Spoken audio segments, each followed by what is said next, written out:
Hello everybody, how we doing? My name is Will and welcome to the channel. Today we are going to be doing some fish keeping. Now if you don't know, which you don't because this is the first video on the channel, I keep a ton of animals. We're actually down right now from where we normally are because we're going to be moving within the next 6 to 12 months here, and we just got rid of a massive flock of birds including ducks and chickens. Sent them up north. We still have access to them, so we'll eventually be doing some videos on them as well, showing you some different breeds, some tips and tricks, you know, really giving you all that good knowledge. Now, on this channel, we're going to be covering a lot.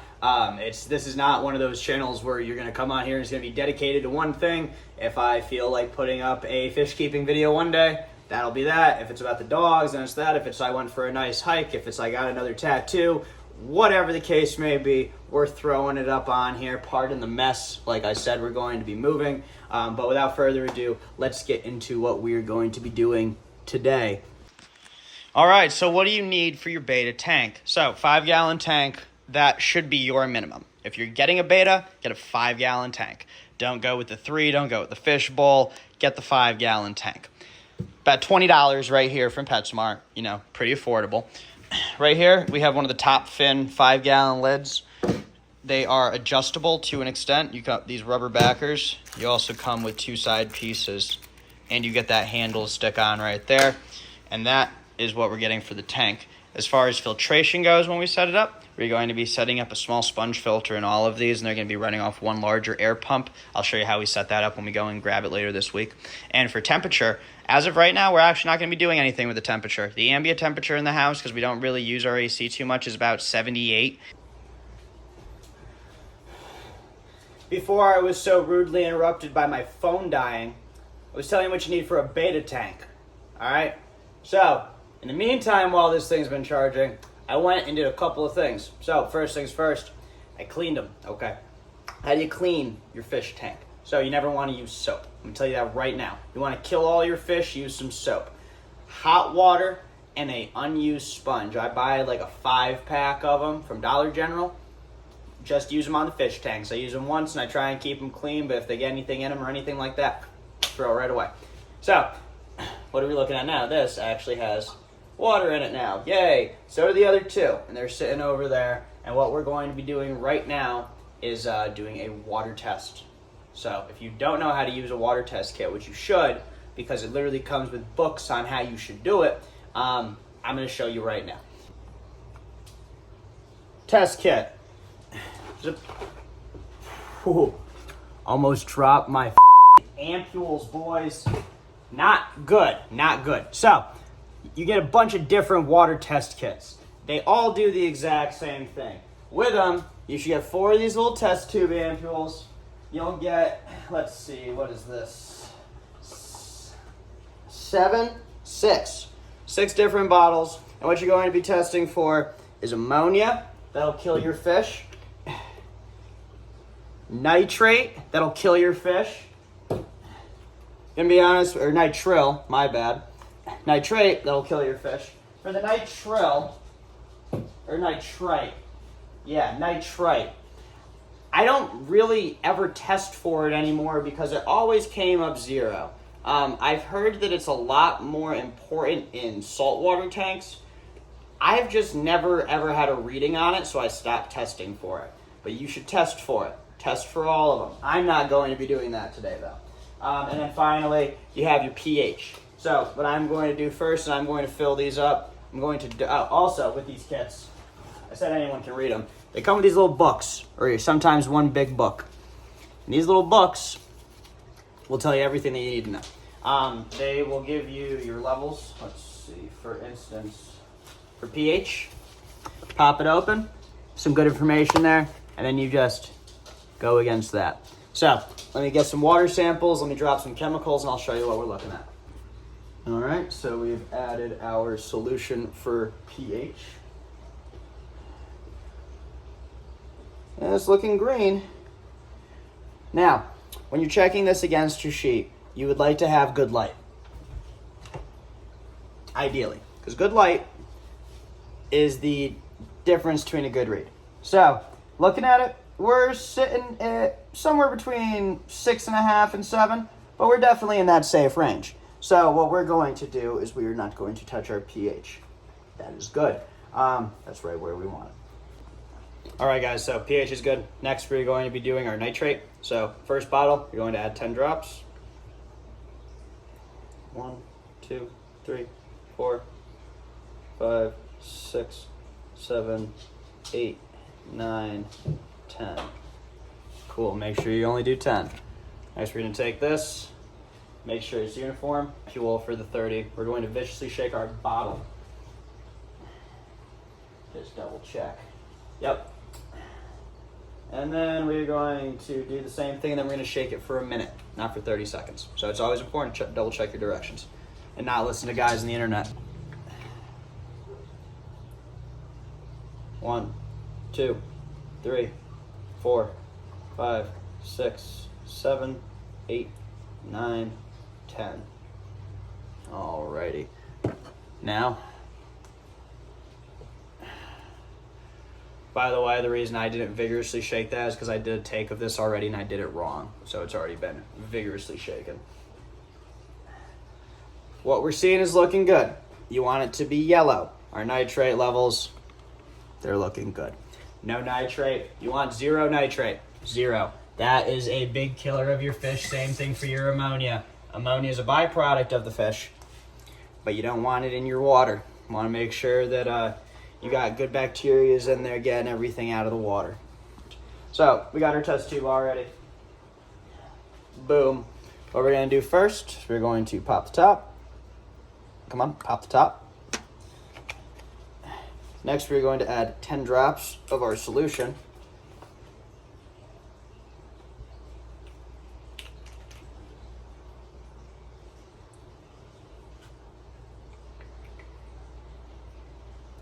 One, 2, 3, 4, 5, 6, 7, 8, 9, 10. Take our cap, put it back on, mix it all in. All right, so next, we are going to shake this thing. All right, guys, final one. We got our ammonia. So what we're gonna do, we have to let this one sit. So I'm gonna let it sit for a bit, and then we'll get back to it. So our first bottle says 8 drops. 1, 2, 3, 4, 5, 6, 7, 8. All right. We're gonna do a little one of these. Now we're gonna do this one. Ammonia's been our big problem around here, so I'm hoping that this new filter I put on the house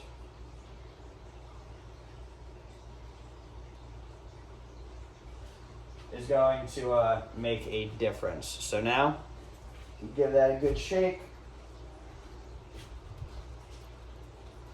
All right, 5 minutes. See you then.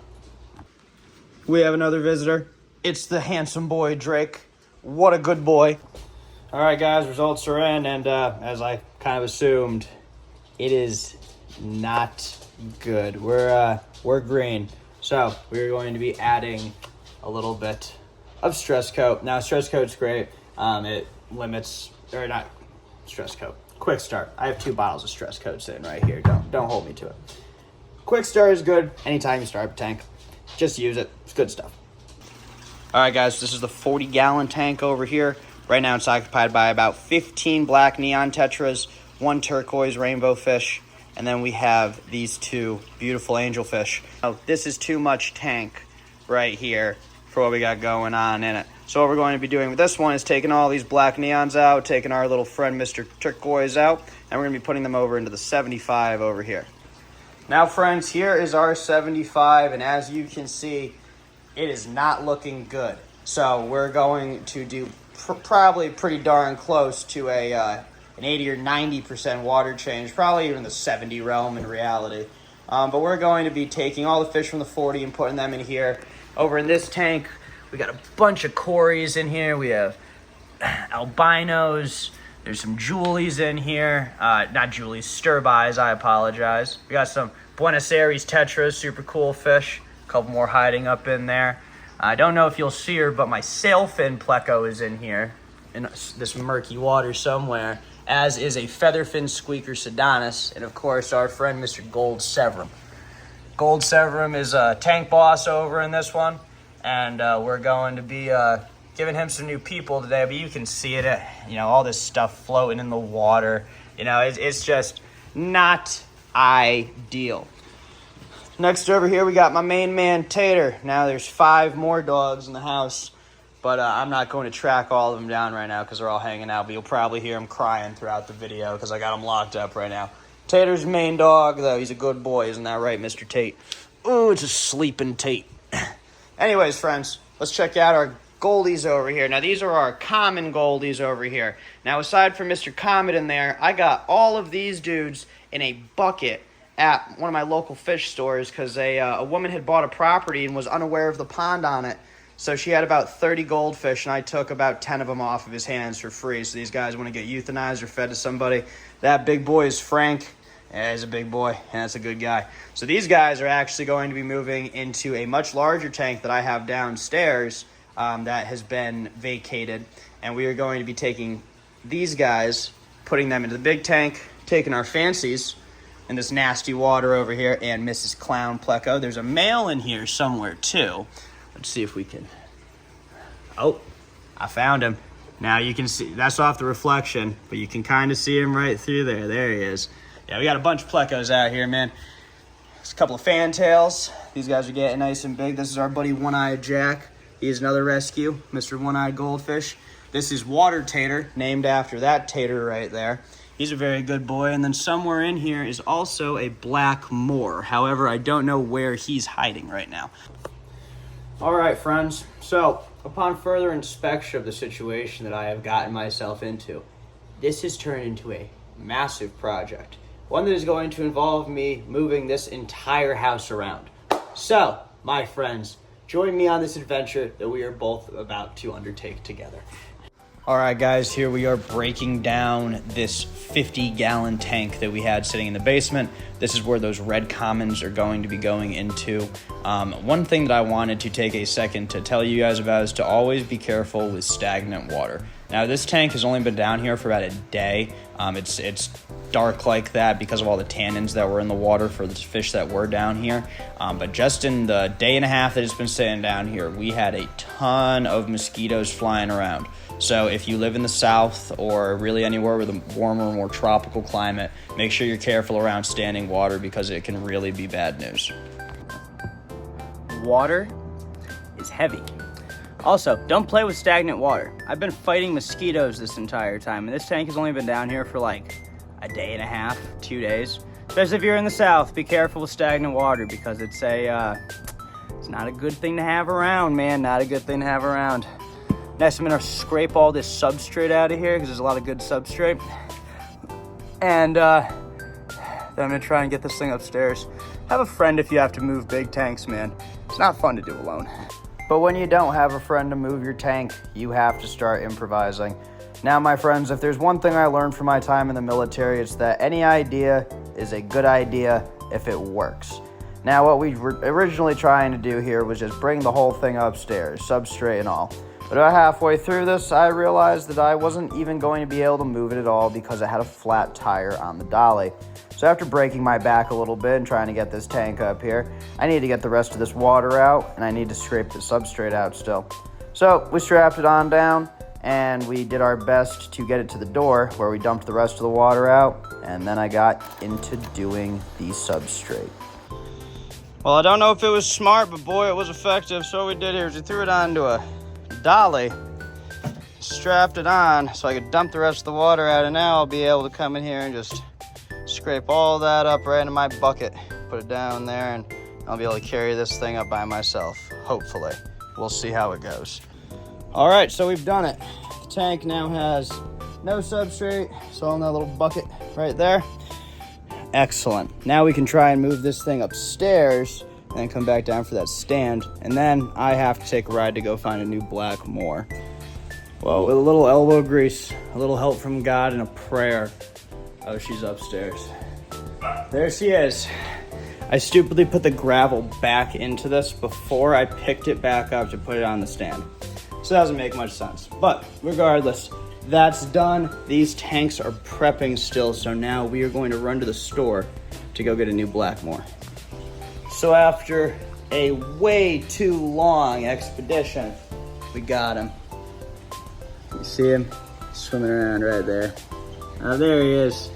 You can see him when we put him into his new tank. So where we're sitting right now, Betta tanks are full. This monstrosity is upstairs. Blackmore has been acquired, and now the joy begins of us actually moving fish around. Kind of, because we still have to fill these other tanks first. The joy of it all, my friends, we'll get it done. All right, round 2 with the bucket. So what we're gonna do, folks, is we're gonna put that rock in there just as a break. So when I'm using a substrate like sand, something that is way more easy to pop up into the water, I like to put something in there to break the water as it's coming down, so it's not just blasting all that substrate up. So using a rock or a piece of decor in your tank is a pretty good way of getting around this.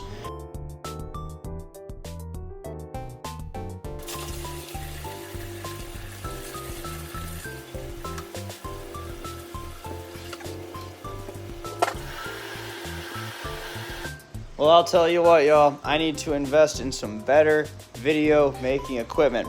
This thing died on me again, and it had no storage, so I spent the past like 2 hours messing with it. But that's not all I've done in those past 2 hours. So I've actually done a couple of different things, moving in the direction where we want to go, first and foremost being moving the pondies over into the 50-gallon tank.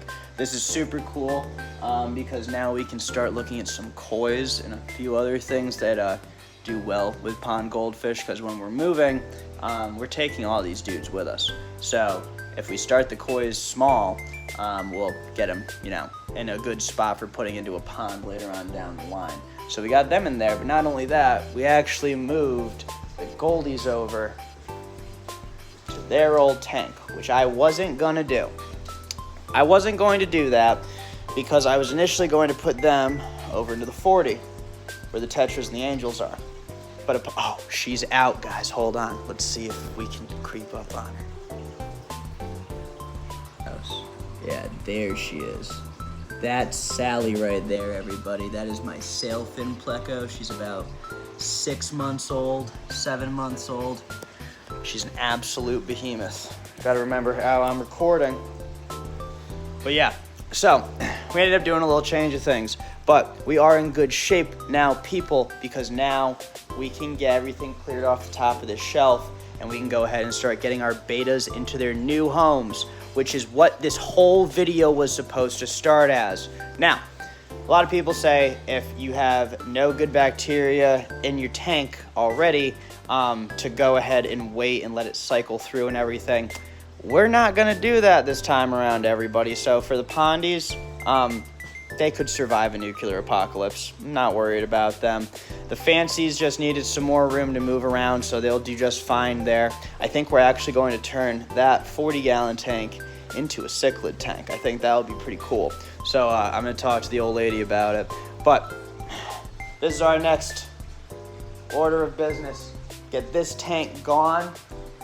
Get these guys into some new tanks, and we're gonna call it there for today, guys. I'll show you guys the 75 and restructuring it another time, because I'm gonna do another water change on that too. But this video is already gonna be pretty long as is. All right, guys, so the first one's done. We got one beta in there. He's kind of freaked out right now. There he is. He says, "Wow, look at all this space." About to hook these ones up with some of these nano white lights from Top Fin. I think these were like $16 a piece or something like that.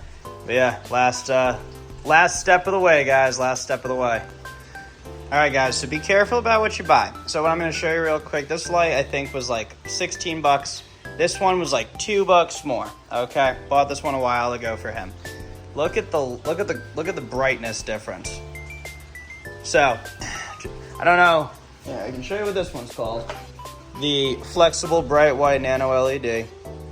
It is it's a little bit too dim for the 5. This would probably do really good on like a 2.5 or something like that. But for the 5, not that ideal. But it will do the job for now. All right, guys, we started this project out about 7 hours ago now. That just shows testament to show how much of an involved hobby this is. But man, look at that. We got Zuko hanging out in his. Sokka is up there. He's really angry with me for moving him. And then Aang's just hanging out over here. So we're about to stress coat these tanks. Make sure these guys are all chilled out. We're gonna give them some food. Let me move this mess. Oh yeah. Yeah, I moved that light to the middle just because of my OCD, having that one on the very end, you know, kind of a no-go. But I actually, guys, you know, looking at it now, I honestly think that this might be the better option of a light. You get more with this one. This one's cheaper, and it seems to be a lot, you know, they're cool. You know what I'm saying? These guys are chilling. Sokka, on the other hand, he's hiding. I don't think he likes that big, bright light. So we might change that out for one of those. But, yeah, guys, look at that. Beautiful. Couldn't have asked for it to be any better, honestly. So there we go. After about 9 hours altogether, somewhere in there, I think I started this project going to get everything at like 10. Gorgie. This is Gorg. Oh, it's a good boy. So, what's next? That is the question. So like I said earlier in the video, this is not the final setup for these dudes. We found some heaters, so we're gonna try and throw some of that stuff together.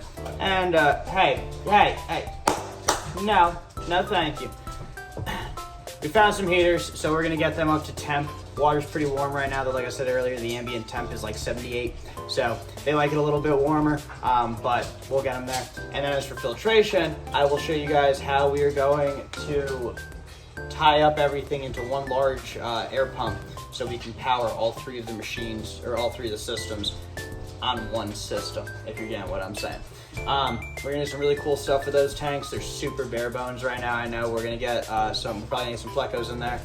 We're going to get some tannins in there because they like having some tannins in the water. So we're gonna get one of those Betta packs, throw it in there, get them good.